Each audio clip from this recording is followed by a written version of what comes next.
So I really like mazes. I think they're just incredible pieces of math. I've built some in the past, like this Doom-inspired one that you should totally check out, link down below. And you know what else is great? Today's Minecraft. So let's make a maze with redstone.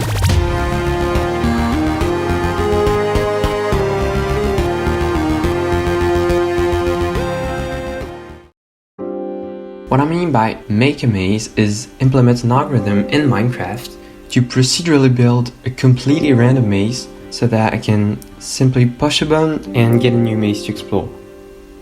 First, let's start with some nerdy stuff, aka analyzing how the algorithm is going to build a maze. For this video, we're going to use what's known as the recursive backtracking algorithm. How it works is, we have a grid of cells that can be marked as visited. At the start, no cells are visited and they're all separated from each other. This basically means that there are no links between them. Now we start by selecting a cell somewhere in the maze. I'll just pick this corner right here. Then we'll list all the current cells and visited neighbors. For this cell here, they are in yellow. Now if there are any, you pick a random one. Now draw a line between the two cells, and the current cell is going to be the selected neighbor, like in this case, this one. And now repeat this process.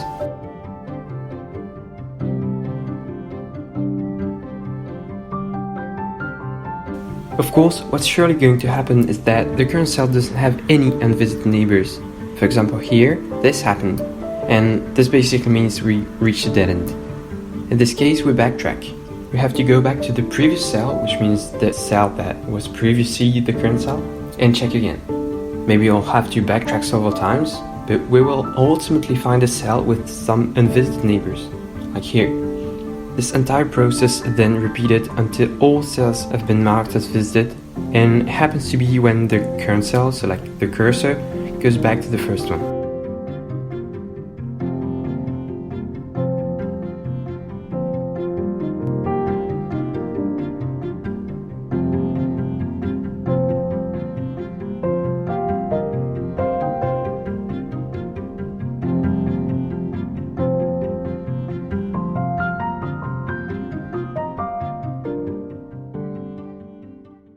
Just a little bit of a disclaimer though, I know that some people have already built Minecraft mazes, sometimes smaller, even Mumbo did one, but everything downstairs is a little bit of a mess.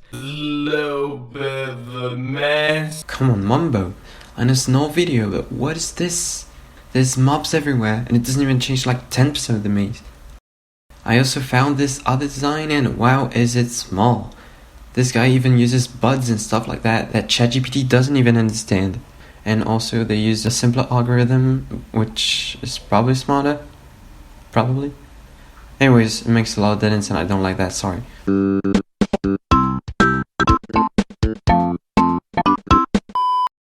So, where should I start?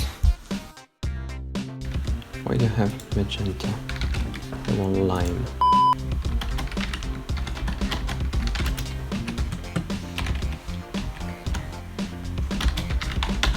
So I'm thinking that I can have inputs, like I'm gonna have a grid of cells that can be operated independently, and there's gonna be some inputs to remember which cell called it, so you can, like memory cells, and you can decide to call the previous cell again, so they're gonna be like this, so I'll be able to send it back. So I've changed the design of it to make it smaller because it's just huge and inefficient. But anyway, what it does is I've also added this ring on top, which is going to get triggered when the cell becomes active, like a pulse. And what it's going to do is unlock these repeaters. They should be locked. This is very ugly. So they're all locked, and so say this cell was active before, it's going to send a signal, and when this cell becomes active, it's going to remember that. I've made this horrible ring less horrible, but scrap that, it just doesn't work. So here's a new design. I just realized that it makes some kind of an interesting design, but I mean, it's backwards, right? So it should be fine, I hope. There's obviously gonna be some times where it's not gonna be symmetrical along one side, so these kind of crosses are kind of mandatory considering this tileable design. The yellow circuit is whether it's the current one, so imagine this cell is the current one, then it's going to lock it. Remember that, but actually wire it to the correct location.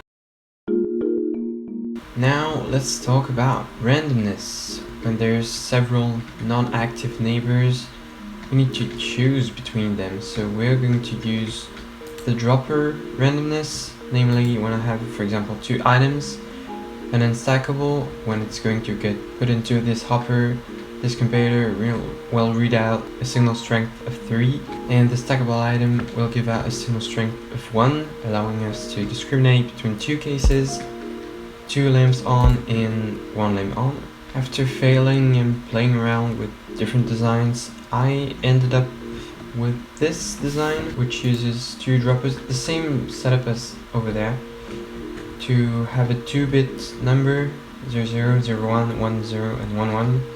These get transformed using subtractions. You end up with a signal anywhere from 1 to 4, which goes into this pulse extender. So depending on the 2-bit number, you're gonna get a different delay. This delay is used to unlock these repeaters, and it's just a loop to choose which neighbor you want. As you can see, if I press this node block, it's gonna turn around a certain number of times. I think it was 3 times there. It was 3 times again. 3 times again. I mean, you get the idea. It changes around. Just seeded, basically. But only works when 4 neighbors are not active, so I'll have to tweak that a bit. I'll come back when I have some updates. After some more research, I've got 2 main basic concepts. One where you choose to skip over one part, and one with the droppers, and I think it's just not feasible.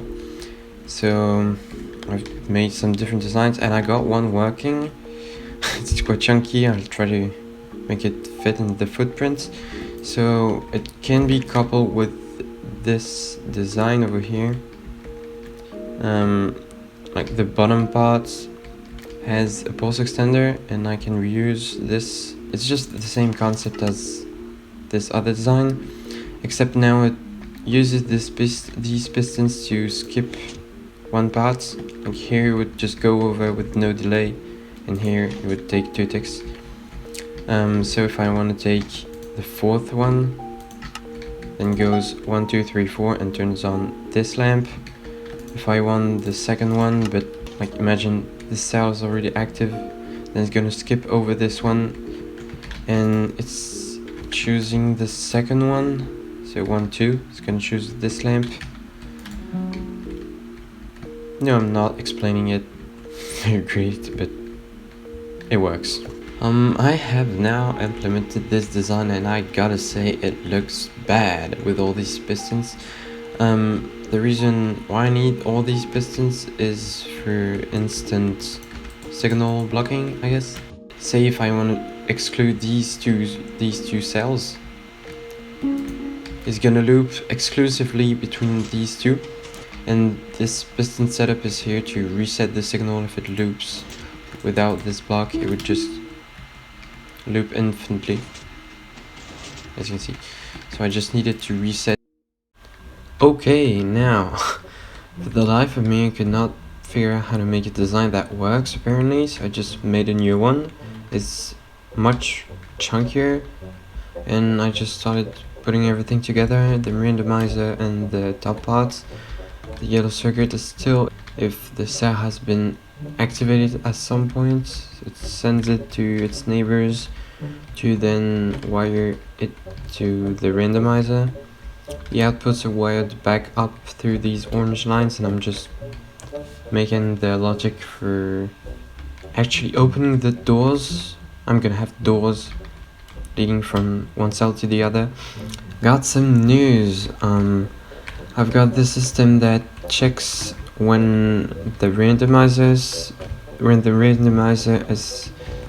pad out an output. Let me just find it somewhere here.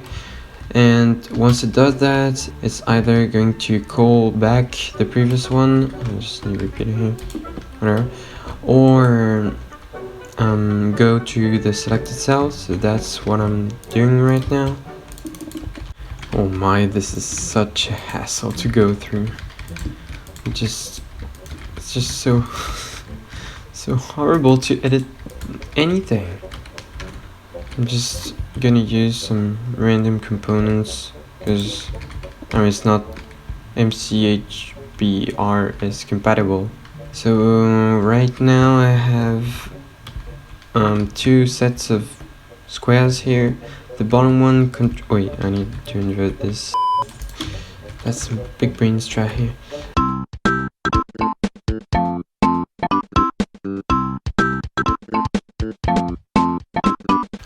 Anyway, this top dot is here to control when we want to go to the next cell. So the one that has been, like this one has been chosen by the random generator. So this lamp is on and I can choose when I turn this one off to power this line, which is the trigger for this cell. So it should be turned on. Oh, of course. Now it works.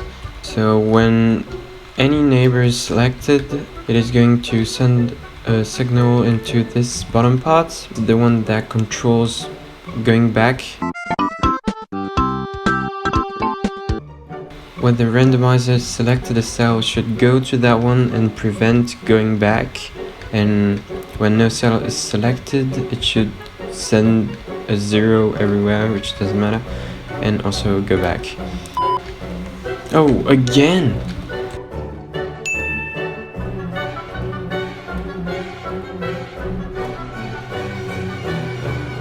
Why does this keep happening? Now the reason why this is happening is because this observer is getting powered twice.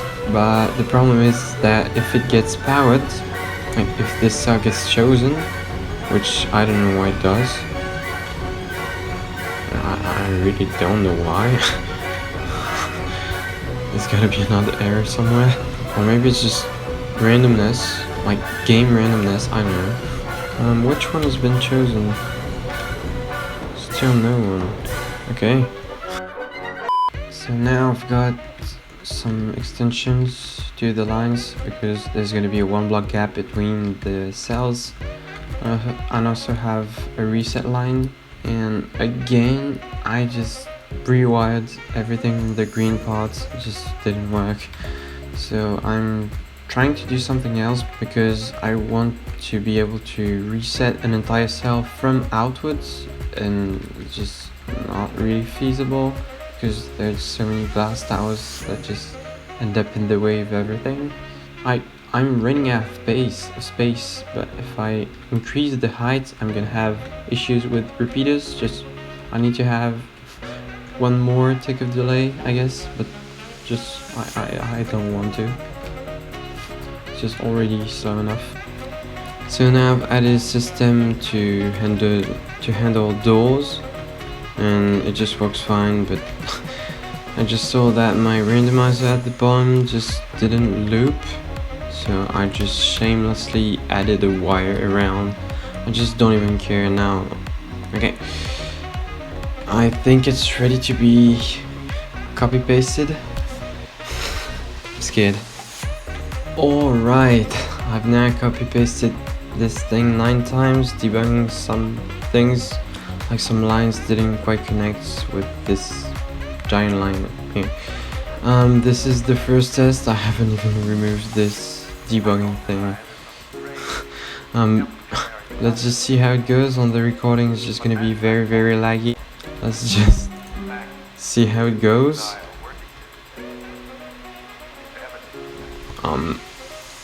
Okay, nothing. Great.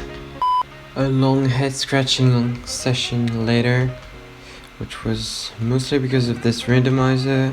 It was just totally not working. I think because I changed it so much and there's just so little room, I every time I added something it was wrong, so had to fix all of this. But I think that now it is working. As you can see, the cursor is right here. It's gonna open up this door or that door. There's no other possibilities. Now it's in this cell. It chooses a random path to go to. Now this cell does the same. Again, here it's the right one. Now there's only one possibility. Same here, one possibility, because this path, like this cell, has already been visited. Now it does this one, and it's a dead end because these cells have already been visited. So now it goes back. You can follow the trail of dots here turning off. So now it's going to turn off this one. Like right now it's backtracking, so it's using the red part. Now it chose to open up this cell, then backtracks here. I'll just cut where it backtracked over here. Okay, so now it backtracked right at the start, and we get a pause here. Didn't see it, but it's okay. And it opened up the path into the maze. So now there's a maze to explore. It's a 3x3 maze, so nothing that's that big. What's good with this design is that I can stack infinitely many cells as long as they're loaded. So you can have, like, this is 3x3, but you can have a circle, triangle, whatever you want. You can disable a cell like I did on the sides just by flicking a lever. If you want this thing to be opened, then you just have to click this lever. It's just very customizable.